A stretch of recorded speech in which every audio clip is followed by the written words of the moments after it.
Morning বন্ধুরা, life with স্মাইলের IT নতুন ব্লগে তোমাদের সকলকে স্বাগত। আশা করি সবাই খুব ভালো আছো আর সুস্থ আছো, আর আমরা কিন্তু বেশ ভালো আছি। আজকে সকালবেলা একদম রান্না থেকেই শুরু করে দিলাম ব্লগটা।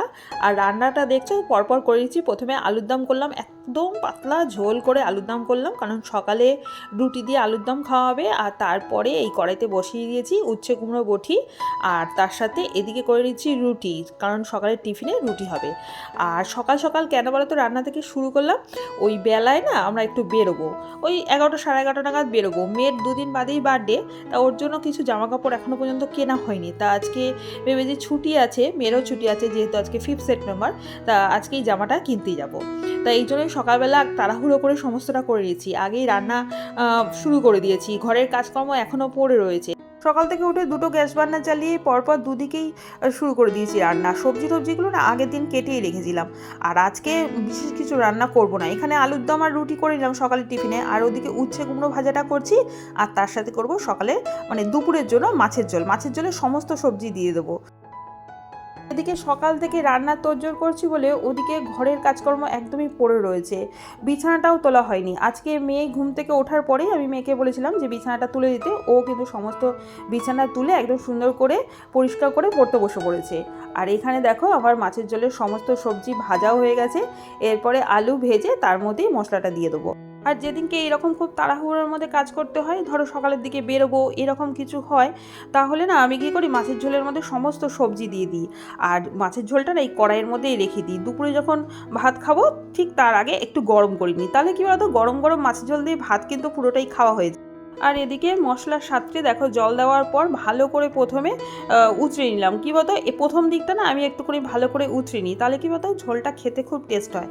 তারপর কিছুক্ষণ বাদে আঁচটাকে একটু কমিয়ে দেবো। ওদিকে মাছের ঝোল বসিয়ে রান্নাঘর সম্পূর্ণটা পরিষ্কার করা হয়ে গেছে, তার সাথে ডাইনিং টেবিলও পরিষ্কার হয়ে গেছে।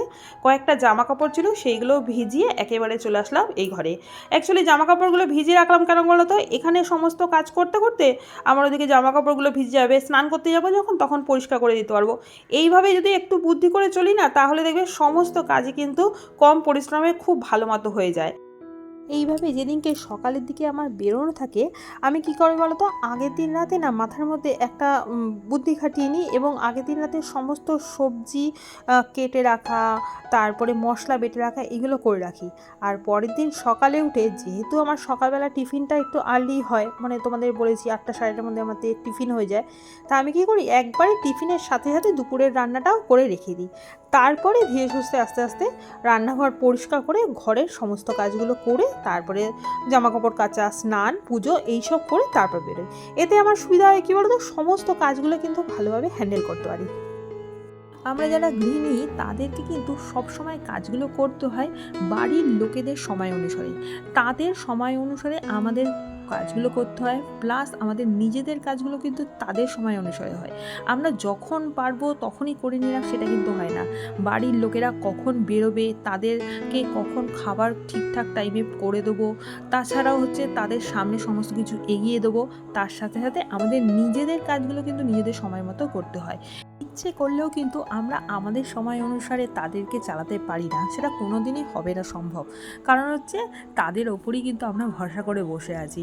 আমরা ইচ্ছে করলেও নিজেদের মতো টাইম মেনটেন করে কোনো কাজই করতে পারবো না।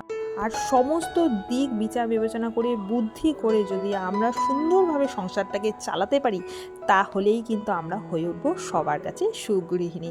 আমার সাথে যারা একমত তারা কিন্তু আজকের কমেন্টে অবশ্যই আমাকে লিখে জানাবে যে এটা আমি ঠিক বললাম কি না। আর এদিকে দেখতে পাচ্ছ আমার ঘর ঝাড় দেওয়া কিন্তু একদমই কমপ্লিট। ওই ঘর ঝাড় দিয়ে চলে এসেছি, এবার এই ঘরটা ঝাড়ু দেবো। ঝাড়ু দিয়ে একেবারে মুছে তারপর চলে যাব স্নান করতে।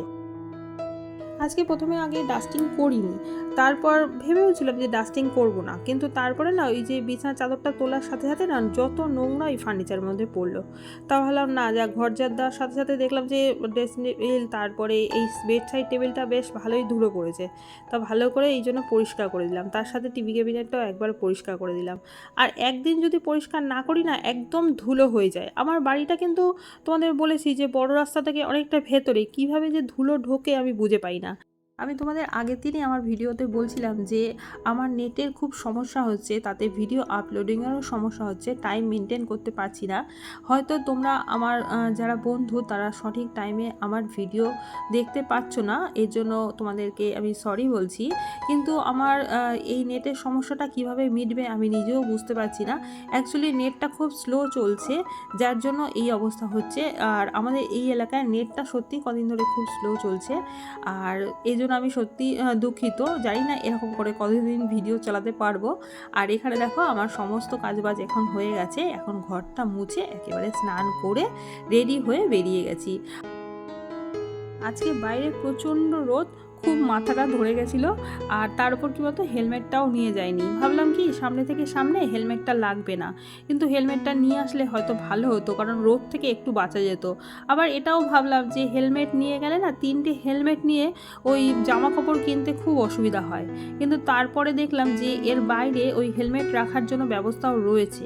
তা সেটাই ভাবছিলাম যে হেলমেটটা নিয়ে আসলেই ভালো হতো।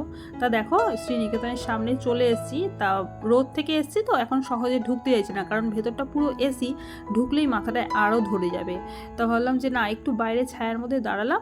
আর এখানে দেখো এই যে মেয়ের কালেকশান, মানে বাচ্চাদের কালেকশান যেখানে আছে সেখানে একটু ঘোরাঘুরি করছিলাম, দেখছিলাম। এখান থেকেই অনেকটা জিনিস নেওয়া হয়েছে। আর আজকে আর ভিডিওটা খুব একটা বেশি এই শপিং মলের মধ্যে খুব একটা বেশি ভিডিও আমি করিনি। আর এখানে আমার মেয়ে গেছে ওই ড্রেসগুলো দেখতে যে ওর মাপে ঠিক হচ্ছে নাকি, তা আমি ভাবলাম আমি একটু ভিডিও করিনি। যদিও আমার ড্রেস আজকে কেনা হয়নি, আমার তার কদিন বাদে কেনা হবে। আর এবার ওপরে চলে আসলাম। ওপরে এখানে শাড়ির কালেকশান খুব সুন্দর সুন্দর ছিল, তা সেটা দেখেই বাইরে বেরিয়েছি, ভিডিও আর করার টাইম পাইনি। আর এখানে দেখো এই যে মেয়ের জামা কিনে নিয়ে এসেছি, বেশ অনেকগুলোই জামা কেনা হয়েছে। আর এই জামাটা খুবই সুন্দর, একটা ফ্রক টাইপের, একটু অন্যরকম ফ্রক, একটা শর্ট ফ্রক। আর পেটের সামনেটা একটু চাপা টাইপের। তা এটাই বললো আমার মেয়ে বার্থডের দিন পরবে। এবার জানি না বার্থডে দিনও কী পরবে, ও তো বলছে এটাই পরবে। আর ওর ইচ্ছাটাকেই প্রাধান্য দেওয়া হয়, যেহেতু বড় হয়ে গেছে। এছাড়াও কিন্তু আরও একটা ফ্রক কেনা হয়েছে, এছাড়াও আরও অনেকগুলো জামাকাপড় কেনা হয়েছে। তা একটা একটা করে তোমাদের সাথে সবই শেয়ার করব। আর জামাগুলো কেমন হয়েছে সেটা অবশ্যই কিন্তু বলো। এই আরেকটা ফ্রক কেনা হয়েছে, ওই একই রকম টাইপের ফ্রক। এটার কালারটা একটু পেস্তা পেস্তা কালার বা বটল গ্রিন কালার এরকম টাইপের হবে, এটাও শর্ট ফ্রক।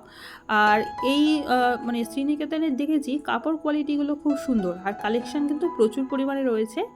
আর এই একটা হয়েছে প্লাজো প্যান্ট, এটাও খুব সুন্দর, কালারটা খুবই হালকা কালার, আর এটা লং।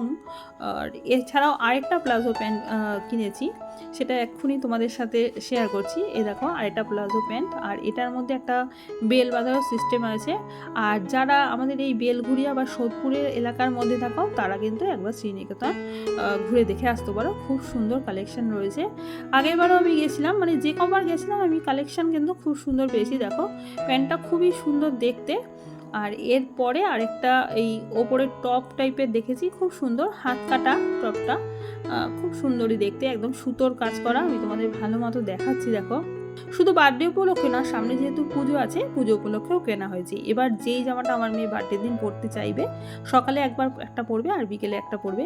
আর এখানে আরেকটা টপও কেনা হয়েছে, আর এই কালারটাও খুব সুন্দর, পিঙ্ক কালারের মধ্যে।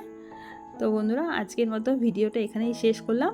আর ভিডিওতে যদি কিছু ভালো লেগে থাকে তাহলে প্লিজ একটা লাইক করো, কমেন্ট করো, আর অবশ্যই করে একটা সাবস্ক্রাইব করো।